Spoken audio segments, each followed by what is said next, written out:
That is a very, very good question. Before I had my own kids and had complications, I felt like I was a very empathetic and very sympathetic person, just based on some life's experiences that I've had. And I really always try to identify with my patients. In a lot of ways, I already did, just based on how I grew up.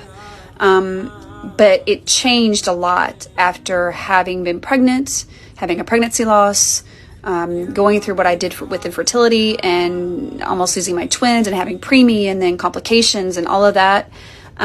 It really changed my perspective.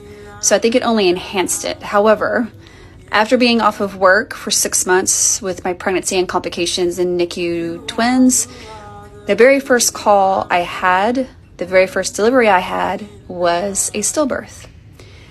And that was by far one of the hardest deliveries I ever had to do. And I still think about it a lot, actually. So to answer your question, it is hard to not get emotionally caught up. But I don't want to not get emotionally caught up. I would rather feel something in those situations than not. Because I feel that for me, if I ever got to the point where a loss or a stillbirth or a bad outcome was ever just routine for me or part of the job, then I need to quit.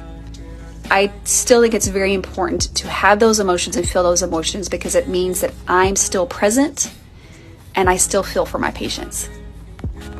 Patients need a doctor that's capable, a doctor that cares, a doctor that understands and tries to identify and can be there for them, even if it means shedding tears. And I have shed tears for my patients, with my patients.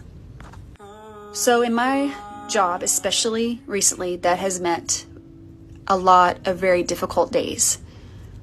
But right now, especially with what I do, my patients need docs that are willing to feel what they're feeling and understand and try to understand, because things are so difficult right now that they need us to advocate for them and be there for them.